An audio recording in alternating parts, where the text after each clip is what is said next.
Okay, partner. That's good. All right, you need anything else out of me? I'm going to go to work. All right, I'll take care of it. Hey, welcome to Shadetree Mechanic. Well, as you can see, Sam and I have been hard at work here on our Cobra reproduction, and believe it or not, one of these days, this little baby right here is going to look just like this one right over here. And take a look at it, man. Does it ever look nice? I can't hardly wait till we get it done. Well, we moved this out of the garage so we have some room to work. We've got a lot ahead of us. Come on, we're going to show you what we've been up to. Hey there, partner. You're not any farther along in this than the last time I saw you. Baloney, I got a lot done. Is that engine making any smoke yet? It will, it will. Why don't you show them what you've done? All right. All right, we got our chassis up here in the stands. Now, the first thing I did was I went ahead and I installed our rear axle assembly. That consists of a 9-inch Ford type rear axle. We've got, of course, coil-over shock springs. We've got a 4-link setup. We've got disc brakes. Really makes a nice assembly back there. Up front, we installed the front suspension. Got upper control arm, lower control arm, coil-over shock spring setup, spindles, tie rod end, and steering rack. Again, really a nice little setup. Now, what I just finished doing was a preliminary run on the fuel line. I got it right along the chassis here. I drilled some holes, and I held it up with these Adele clips. I'm going to use those same clips for these brake lines. Today, I'm going to focus on the brake system. I'm going to be able to make this car stop good. Got some brake tubing. We'll get a tubing bender, and we'll bend it to the shapes we need to make it run. Go right along the chassis there. It'll be nice. Up out of the way, it's not going to get chafed or braided or bent. Okay, now, also for the brakes, we want everything nice and working and new. Here's some completely remanufactured, loaded calipers, everything we need right down to the pads. Bolt right on, do a great job. Now, these are the front rotors. We got some really nice rotors. They're high performance, they're very heavy, and of course, they're slotted and they're drilled. Those are really trick. When I get this all bolted up, I'm also going to show you another little device. That's this little guy right here.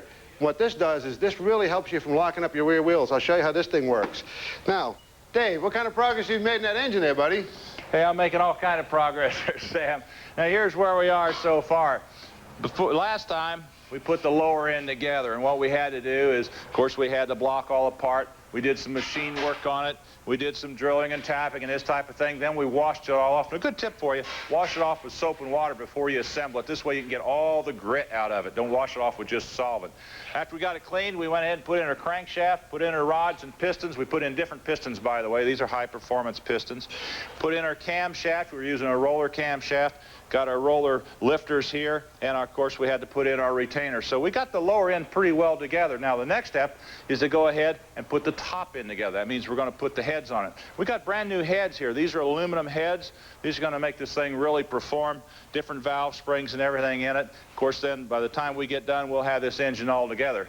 But one of the things that we really have to do that's important is we've got to degree the cam. Now that's going to require some special equipment. Here we're going to have a degree wheel. We got a dial indicator that we're going to have to use, even have a piston stop so we can find top dead center, and we show you what that's all about. The reason we degree the cam is because we've done all this machine work. We're putting in a high lift cam, different rockers, different pistons. We got a lot of dimensional changes here that are going to affect cam timing. So we want to find out what that is so we can time the cam properly so it all works right. One other thing that we have, though, that's a real tool, and this will save you a lot of time and money, believe it or not, it's modeling clay.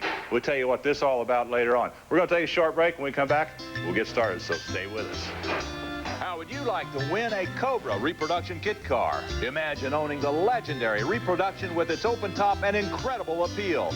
Entering is easy. Just register online at ShadeTreeMechanic.com or send a postcard or a letter with your name, address, and phone number to the address shown. Entrants automatically become eligible to win the Cobra reproduction. Brought to you by Universal Technical Institute. They offer the high-performance Hot Rod U course. If you added up all the hours you've spent rebuilding small blocks and boosting horsepower, you would have graduated from UTI by now. And you'd be getting paid for doing what you love. Call 1-800-884-4262 to find out how we can make you one of the best technicians in the world. Universal Technical Institute. They Jets don't make them like this anymore. 1955. That's when Purelator invented the first spin-on oil filter. Purelator's always been the innovator. Invented the first oil filter, 1923. The first full-flow system, the first fuel injection system, and the first panel air filter. That's impressive. Nobody works closer with the auto manufacturers than Purelator, right? Even now, we're working on... He's an original, ain't he? Just like Purelator. Pure oil now, pure oil later, Purelator. Whenever you see racetracks around the world, you usually see Mobil 1 signs. So many people think that Mobil 1 synthetic is only for high-performance cars. Well, let me dispel that myth for you right now. Mobil 1 can improve the performance of almost any car while protecting the engine even under the most severe conditions. So, for the same reason the race guys use Mobil 1, so should you. Nothing outperforms Mobil 1. You got feet that sweat for a living, and you get athlete's foot. Smart guys know comfort comes in yellow. New improved Desinex powder, it gets rid of the fungus and absorbs twice as much moisture as Tenactin. Desinex soothes while it cures for comfortable feet. Don't try this with Gojo or Fast Orange. Only new Castrol Super Clean Hand Cleaner removes dirt and grease without water and without towels. Maybe those other cleaners should throw in the towel. New Super Clean Hand Cleaner. Here you go. You can't do brake lines without these. Absolutely, thank you. Hey, welcome back to Shadetree Mechanic. Well, Sam looks like he's making some progress here on these brake lines. They look pretty nice, Sam. Well, it's coming along okay. You know, for an amateur, I'm doing okay. You got a lot of work ahead of you. How about you and that engine? I'm going to start degreeing the cam. All right. Now, to start our brake system, what I did was, started back here at the rear axle. I took our hydraulic flex line, which is going to be mounted between the frame and the rear axle assembly so we can move up and down and flex. And you can see we have a bracket right here that's welded on the frame. Line plugs through, the clip retains it. And I started my piece of tubing in here, put a couple of bends in, you can see coming along here, trying to keep it nice and close. Come along here, and I tied it in to the same hole that I used, another Adele clip right there. These are rubber insulated, makes them nice. Now, when you're starting to do this kind of work with steel tubing, you know, if you look at a piece of steel tubing, what it has is it has a double lap flare. You got a double lap, and it'll split. So you want a good flaring tool. That's what Dave just brought me right here. If I pop this open. And this tool has got your vise and your little flare, but you also have the little deals to roll your double lap tool. Got to have that with steel tubing. Okay? You also need a couple of good tubing cutters like these. And what you do with those, of course, is cut the tubing off. The little mini one's great when you're in a tight spot. And to bend the tubing, several different ways to do it. This is one form of a tubing bender. Pretty nice little unit. These cost a few dollars at a parts store. There's a less expensive type like this. You wrap the tubing around it and bend it. Just got to be careful, do gradual bends, and don't kink the tubing. If you kink it, start over. So that's all you need to do. Follow the instructions and plumb your tubing. Okay, now what I've done is I just found top dead center. Now, to do that, I'm using a degree wheel, made up a timing pointer right here, and I have a special socket that I can put on the end of the crankshaft. Now, this will allow me to loosen the degree wheel so I can move it around without having to move the crankshaft. And this is something that's nice to have if you're going to do this type of work. Also have a piston stop right here. Now, it's important to find top dead center accurately because that's what's critical in accurately degreeing or timing a camshaft. Now, what happens is when the piston comes up, it momentarily stops as the crank rotates around and then starts to pull it back down. There's a few degrees of crank movement in there. That's what we're trying to find. We're trying to find the exact center of that. That's why it's important to get that so that you can accurately degree your cam. All right, I'm going to go ahead and take this off. We can put the head on, and we can start to degree the cam.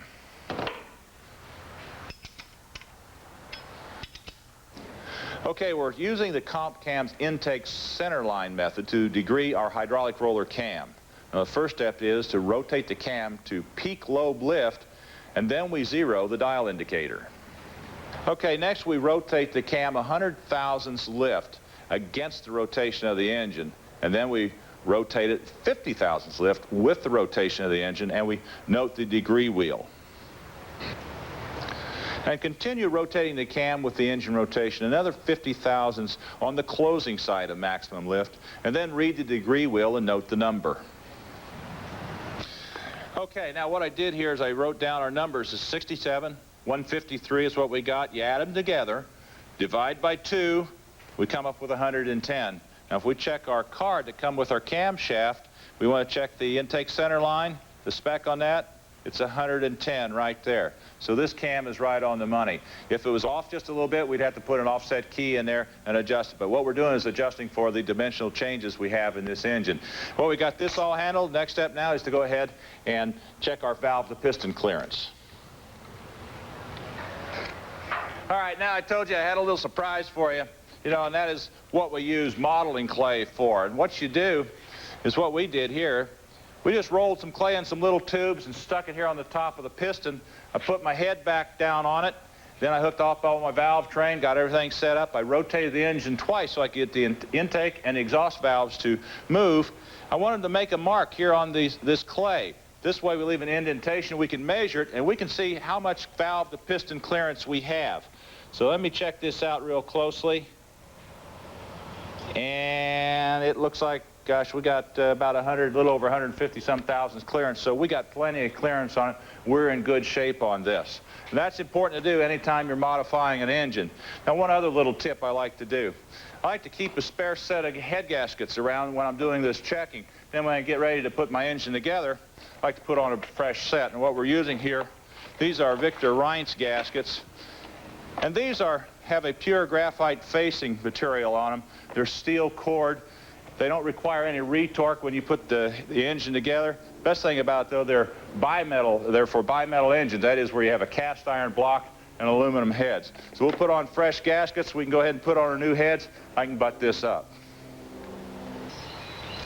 All right, now moving along on our Lone Star chassis here, I'm bending some brake tubing. Let me show you where I started.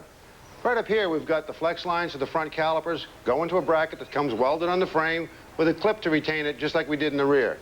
Then you follow along here, and I've got a steel tube that comes out here that I've bent, another one going to the other side, and we have a T right there. And this is where the fluid from this line will be delivered from the master cylinder to the front brakes. Have to leave this up here because I have to position the body on with the hanging master cylinder and figure out where this goes. In the rear, we got our rear brake line set up, put a T-fitting here, and of course, this is our pressure switch for the brakes. And here we have our LBS, our lock-resistant brake system. And this is from Stewart Brake Development. This is a patented little device. It'll screw right on there. You can put it anywhere you want in the rear line. What this does is this prevents the rear wheels from locking up on hard brake application. But unlike a proportioning valve, it doesn't limit the pressure there. Let me show you in this little demo here. Got a master cylinder. And we've got the LBS here in its line. These will be the rear brakes. These will be the front brakes, 2 pressure gauges. You step on the brakes normally. When you start pushing on the brakes, you can see both gauges. I can get them up over 300 pounds, good brake pressure.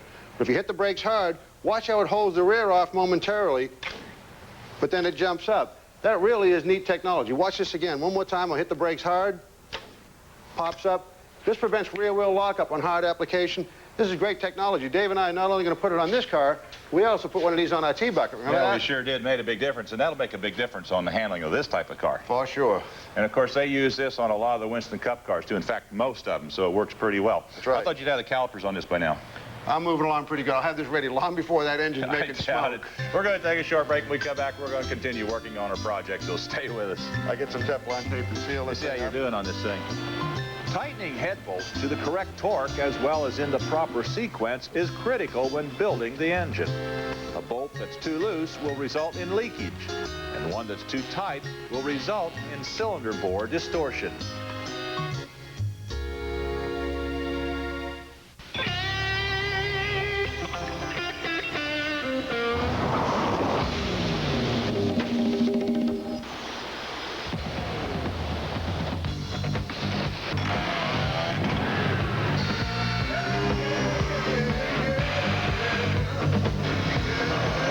In the world of tools, there's only one true craftsman. Craftsman makes anything possible. Oh, yeah. We're gonna change your mind about coloring your gray with the natural look of Just for Men. You look so natural, no one can tell with Just for Men. No one can tell with Just for Men. Just for Men penetrates hair deep inside where natural color begins. Simply apply, and in 5 minutes, rinse. Gray is gone, matched up to the rest of your hair. You look so natural, no one can tell with Just for Men.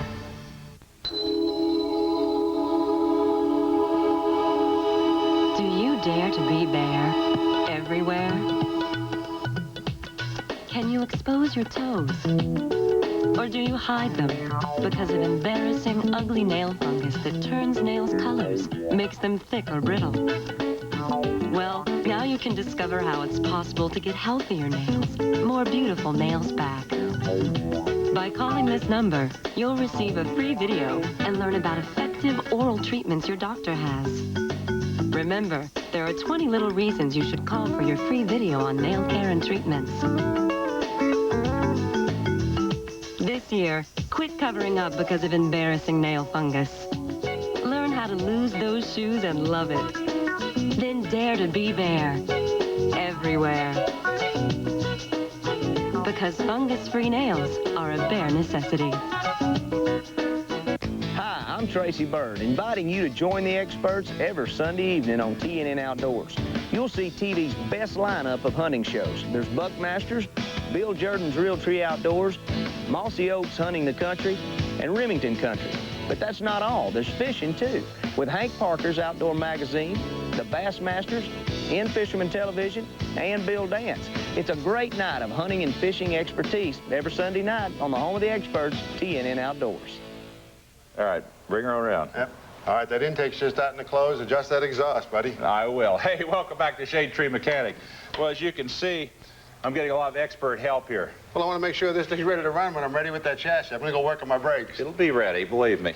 All right, now what we're doing here is we're adjusting our valve lash. Now, we're running a comp hydraulic roller cam with their hydraulic roller lifters, also their rocker arms and their springs, their whole valve line assembly here.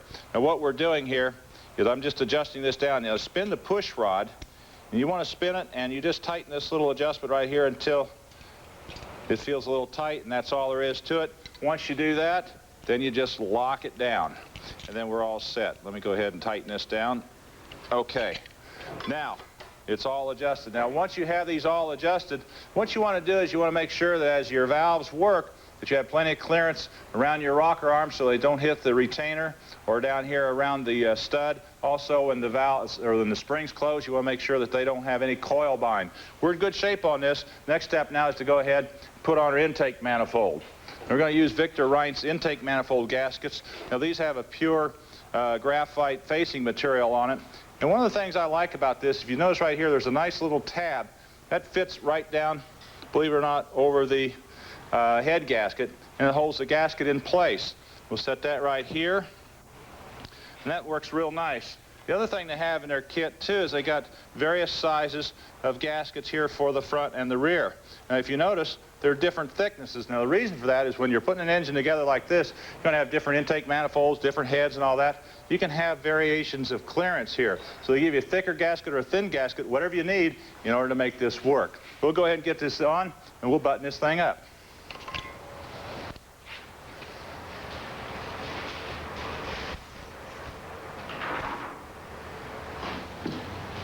All right, now what I've done here is I put a little bit of silicone sealant right here in each one of the corners around these gaskets. Now, don't go hog wild on it, because you don't want that stuff on the inside dropping inside. So just a little bit will do fine. Now, the next step, we can go ahead and put on our intake manifold. And you just want to set it down easily, make sure all the holes line up. And we can go ahead and drop in our bolts.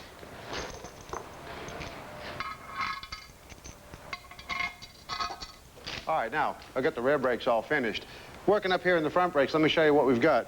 We've got a Mustang II style spindle here. This is real common in reproduction cars, also used in street rods. It's a real neat setup. We're going to use a GM style caliper, so we have an adapter here. And this is what it looks like. Bolts right on the back of the spindle. Got a nice half 20 bolt that goes through right here to this welded area right there. Okay, that bolts it on.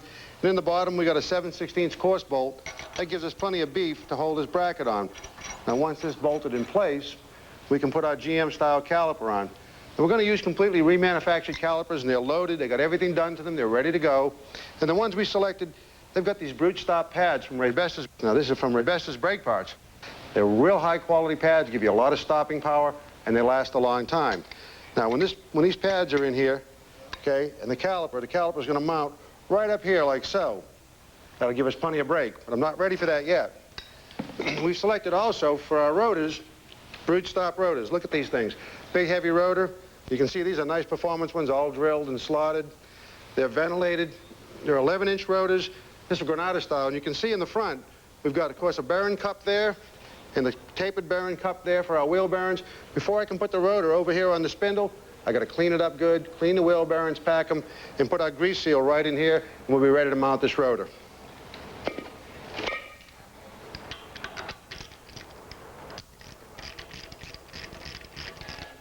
All right, got our wheel bearings all packed, and I've got them torqued properly. You know, these are tapered bearings, and they take a little preload on them, make the rotor spin real slick. Now we're all set there. We'll put our dust cap on a little bit, but now we're ready for our caliper. And this is what our caliper looks like.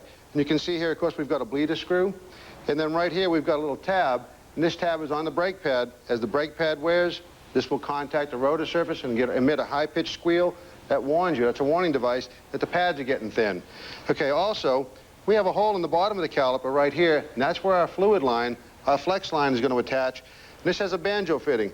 This is going to come over and bolt on right there, and the fluid will travel into the caliper. In order to attach it, we need to have a way for the fluid to get through the bolt. We use what's called the banjo bolt. There it is right there. It's hollow, got a hole in it, so you don't be careful not to over-tighten it and break it off. It also has a hole in the shank, and it's sealed with these 2 copper washers, one on either side of the banjo fitting. That screws right in there, and you're all set. Now, when your pads are in tight, keep your fingers off them. Also, you got these little sliders right here. And you can see these little bushings. This is a sliding caliper. These need to be lubricated. There's a lot of things that need to be lubricated on a brake caliper. Use a high-quality brake grease like this. It's really high temperature, so it won't run. We'll mount this right up here like so. Okay? That goes on here. Now, you also have these pins that the calipers are going to slide on. These are also lubricated, and they'll slide through the frame like that, line up, and then, of course, they screw into our adapter, and that's what holds our caliper. Now, these are brand new. When you've got some miles on it, you service your brakes. If these are all corroded and pitted, which they usually are, don't wire brush them because they got a coating on them. Clean them up with a solvent and lube them, or put new ones in. Now, I'll put these things in here. This takes care of our front caliper assembly. You can see that makes a nice setup. I tighten up the caliper bolts, put our line on, and I got this one here all done. Hey, Dave, how you coming with that engine there? I'm about ready to set it in. Oh, yeah, sure you are. This will have cobwebs on it before you're ready. Now, I've got everything just about done on this engine. Got the front cover on it, the pan, intake manifold. Next thing I'm going to put on it is the water pump. And instead of a stock water pump, I'm going to put a high-flow water pump on here. Now, remember, we've modified this engine. And when you modify them, you develop more horsepower, you develop a lot more heat. Consequently, a lot of times you have problems with cooling at low speeds. Well, this is what will take care of that. This is a high-flow water pump, and look at this compared to a stock one. You can see the size of the impeller is tremendously different. Now, this is from Stewart Components. Much larger impeller, much closer tolerances in here. If I flip it over, you see it's got a machined hub here for your fans, so you get a lot less wobble. The bearing here is about 5 times stronger. This will flow about 40% more coolant than a stock pump. Nice thing about it, too, is it'll take stock hoses, and it's a direct replacement. So we'll put this on, and it'll take care of the cooling problem. Now, in addition to that, you also want to make sure you change your stock thermostat to a high-flow thermostat. Otherwise, you don't get the full benefit out of your pump. But that'll take care of our cooling problems. Well, it looks pretty good. I'm ready, though. I've got this thing painted, wired, ready to go. Oh, yeah, right. Sure. Well, I'll have this done. It'll be sitting away, and I'll help you on that. Really? We're going to take a short break. When we come back, we'll show you some new products, so stay with us. How can I speed you up here? You can't. I'll just finish this up, and I'll come over and I'll help you. When torquing a sealing joint, it's important to apply lubricant under the head of the nut or bolt, as well as on the threads.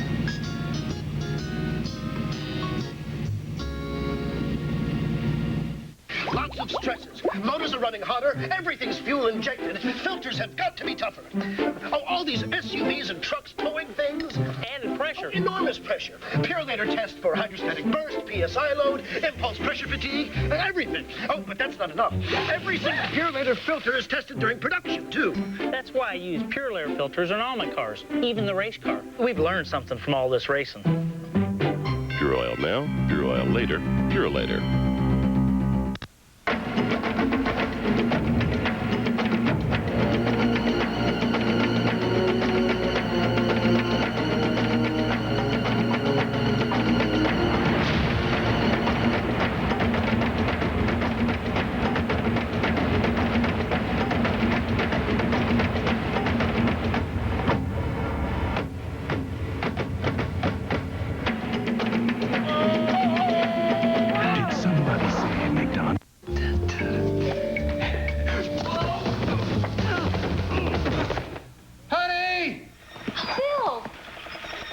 a new ceiling fan? Lowe's knows how to help. With hundreds of fashionable top-quality fans. Including the new 1999 models from names like Hunter and Harbor Breeze. We can even have your fan installed for you. So with Lowe's guaranteed everyday low prices, making your room beautiful is a breeze. When it comes to ceiling fans, Lowe's knows. You got feet that sweat for a living, and you get athlete's foot. Smart guys know comfort comes in yellow. New improved Desinex powder, it gets rid of the fungus and absorbs twice as much moisture as Tenactin. Desinex soothes while it cures for comfortable feet. Don't try this with Gojo or Fast Orange. Only new Castrol Super Clean Hand Cleaner removes dirt and grease without water and without towels. Maybe those other cleaners should throw in the towel. New Super Clean Hand Cleaner. After we ran the last practice last night, the car was just a little bit too tight, so we decided to change the right rear spring and make some small adjustments. Sorry. The Myrtle Beach 250, Saturday on TNN. Hey, bud. What are you doing? Trying out as jackman for a cup team? Wherever I can get work, man. Hey, welcome back to Shadetree Mechanic. Tell me about the jack. Well, we got a nice little jack here. This is a 2.5-ton jack. This is the MVP F533. This is from MVP America out of Kansas City, Missouri. It sells for $49.95. It's got a patented lifting technology. When you give it a stroke like that, this comes right up to the chassis. Then once the weight gets on it, it works like a regular 2.5-ton jack. Here's the deal. It's a lot more stable than a little butterfly jacks. You take the handle off, put it in your trunk. It's got swivel casters. Nice little piece. Yeah, it sure is. Looks pretty nice. Well, folks, if you got a car in a garage or in your basement and you're trying to store it, moving around, trying to move around in a tight place can be kind of tough. Well, here's the answer for you. This is called a car dolly. Now, what it is, this is made out of heavy gauge 3/8 steel. It's a lot stronger than that sheet metal stuff that you sometimes find. Plus, it's got phenolic casters on it, so when you leave this thing sit for a while, you don't get flat spots on it. This is available from the Backyard Buddy Automotive Lift Company out of Niles, Ohio, and this costs $185 for a whole set of 4. Well, we had a lot of fun on the Cobra, Sam. Absolutely. It's going great. Once again, we've run out of time. We'll see you again next time here on Shadetree Mechanic. Bye-bye. Come on, Sam. Let's go over to your house and fool around. Boy, we need to do some work there for sure. For more information about the products seen on today's show, visit our website at ShadeTreeMechanic.com. There you'll find complete show summaries, product information, useful automotive tips, and a whole lot more. Browse around in our store for Shadetree merchandise and tapes of your favorite episodes. For a VHS copy of today's episode, please refer to the offer number shown. You can also reach us by writing to the address on your screen. So stop by and see us at ShadeTreeMechanic.com.